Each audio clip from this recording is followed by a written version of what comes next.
जहां देखिए इमाम संगठन के तमाम सदस्य जो है वो पहुंचे हुए अरविंद केजरीवाल, बड़ी जानकारी निकलकर सामने आ रही है।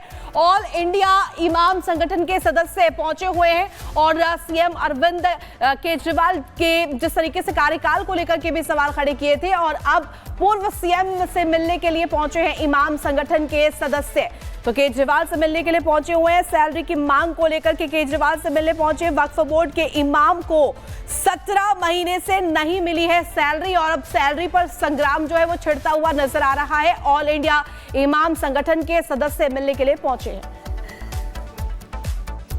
मौलाना शाहिद रशीदी जी, आप लोग क्यों मुलाकात करने के लिए पहुंचे आम आदमी पार्टी के राष्ट्रीय संयोजक? देखिए, आपको जानकारी होगी कि हम थर्सडे भी आए थे और हमारा कहना ये है कि भाई हमारी जो 17 महीने की तनख्वाह रुकी हुई है वो सैलरी हमारी रिलीज़ कर दी जाए।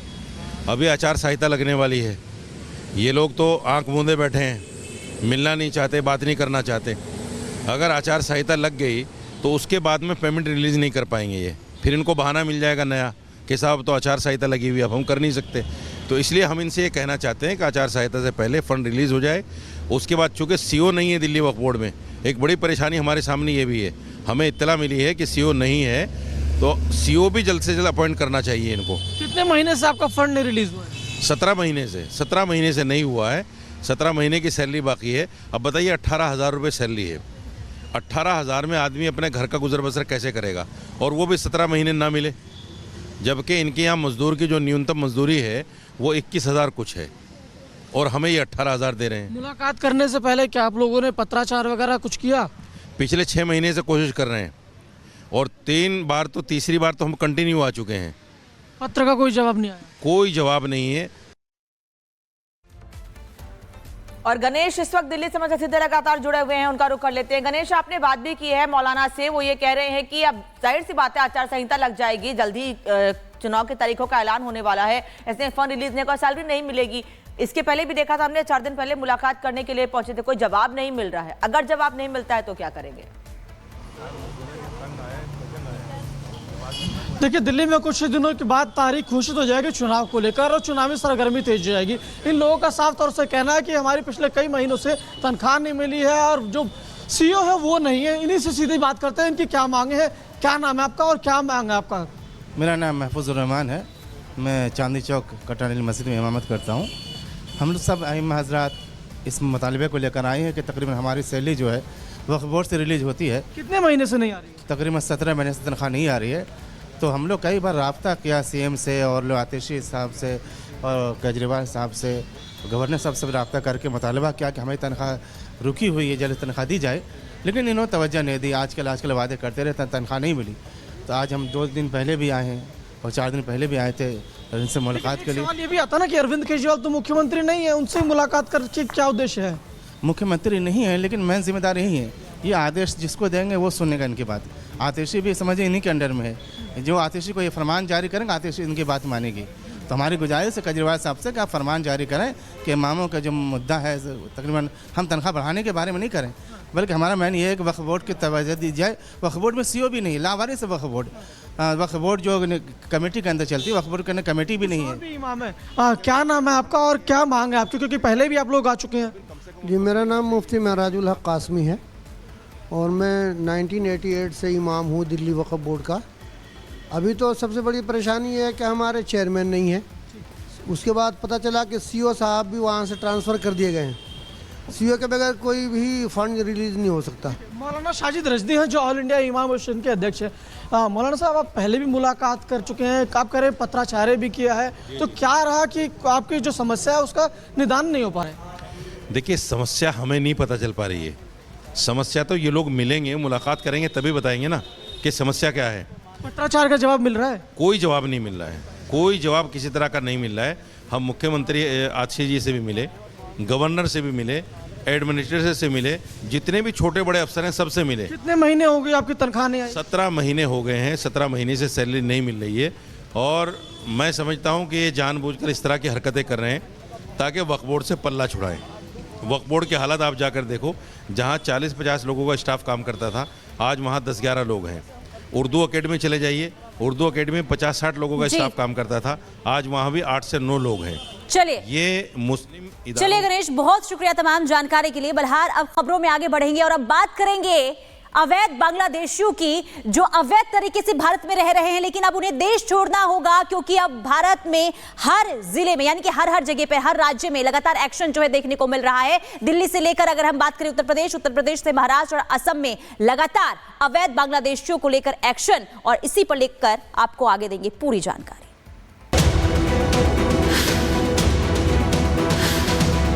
हम लोगों ने 7 नए बांग्लादेशी इलीगल इमिग्रेंट्स पकड़े हैं। पे मैं कार्रवाई करूंगी। अब मैं जांच करा रही हूँ पूरा, जहां जहां है।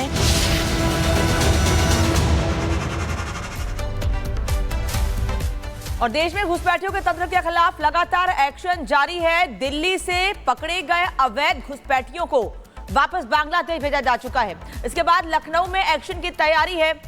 देखिए रिपोर्ट में कि आखिर कैसे लखनऊ में तैयारी की जा रही है, क्योंकि जानकारी यह भी मिली थी कि लखनऊ में नगर निगम की टीम पर हमला किया गया, जिसके बाद बुलडोजर एक्शन भी हुआ है।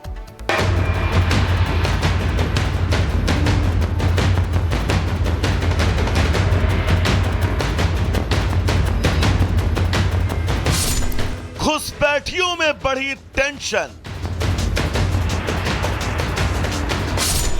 दिल्ली से लखनऊ तक एक्शन। चुन चुन कर होगा सबका हिसाब।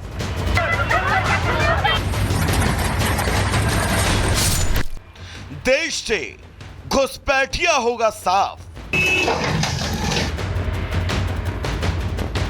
दिल्ली के उपराज्यपाल वीके सक्सेना ने कुछ दिन पहले घुसपैठियों के खिलाफ एक्शन के जो आदेश दिए थे, आज वो परवान चढ़ चुका है।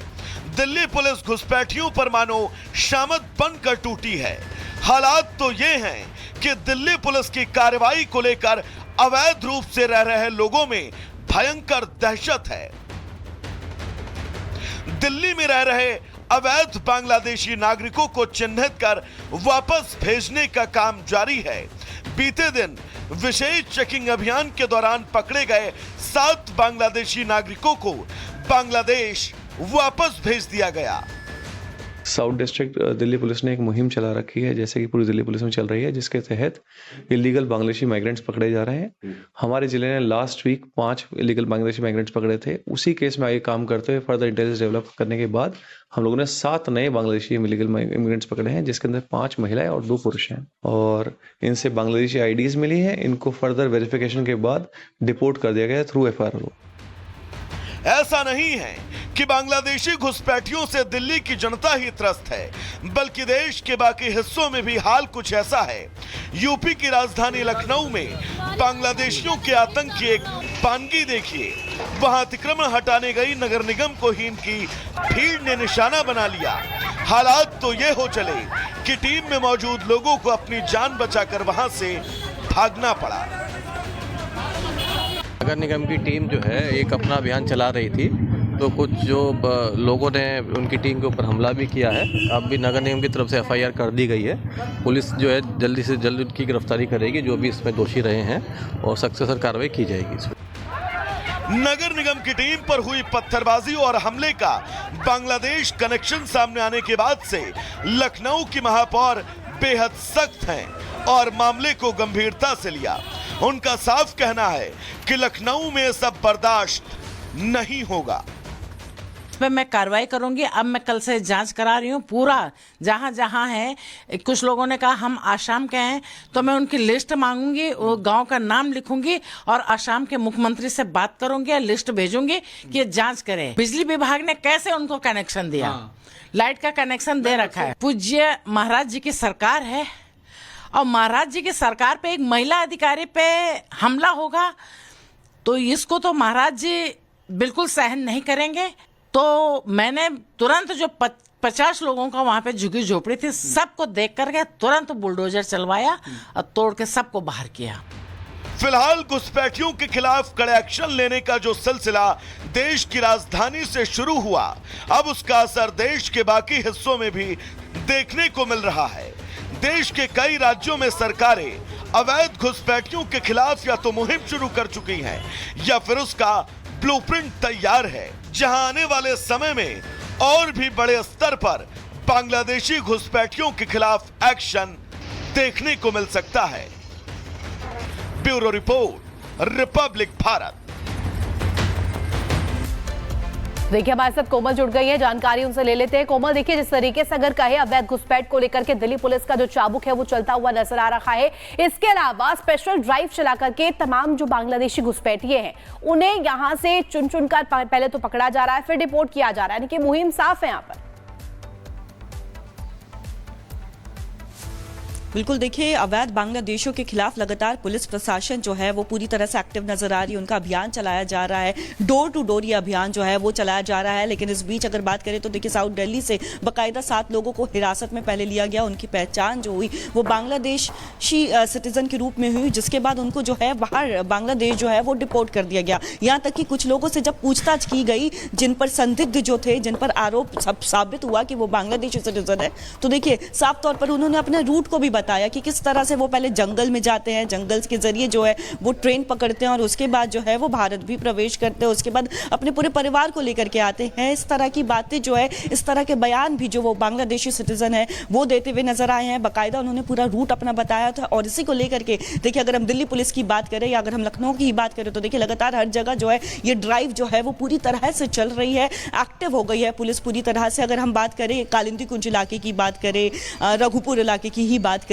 रघुबीर इलाके की बात करें तो वहां पे भी देखिए लगातार जो है पुलिस की तरफ से एक अभियान चलाया जा रहा है, बाकायदा एक फॉर्म भरवाया जा रहा है, फिर जो दस्तावेज उनकी तरफ से सबमिट किए जा रहे हैं उसका वेरिफिकेशन हो रहा है। कई बार तो ऐसे खुलासे चौंकाने वाले हुए हैं जिसमें जो आधार कार्ड जो है वो फर्जी पाया गया है। कई लोग बता रहे हैं कि मात्र 50 से 60 रुपए में जो है वो फर्जी आधार कार्ड भी बन जा रहे हैं। तो इस तरह से चौंकाने वाले खुलासे जो हैं वो भी सामने आ रहे हैं। और देखिए लगातार इसे लेकर के जो अवैध घुसपैठियां हैं जो देश में घुस चुके हैं, इसे लेकर के अगर हम बात दिल्ली पुलिस की करें वो पूरी तरह से एक्टिव मोड पर नजर आ रही है। साफ तौर पर लगातार अभियान चलाया जा रहा है, खास तौर पर उन इलाकों में जहां पे झुग्गी झोपड़ियां जो है लगातार दिनों दिन जो है रातों रात जो झुग्गी झोपड़ियां बन गई है, उन इलाकों पर खास तौर पर पुलिस जो है ज्यादा जा रही है और वहां पे पुलिस की एक्टिवनेस साफ तौर पर देखने को मिल रही है। उन इलाकों में जाकर के पुलिस बाकायदा जो है एक दस्तावेज जो है बिल्कुल कोमल, तमाम जानकारी आपने दी, बहुत शुक्रिया तमाम जानकारी साझा करने के लिए। और बढ़ेंगे आगे और अब बात करेंगे संभल की,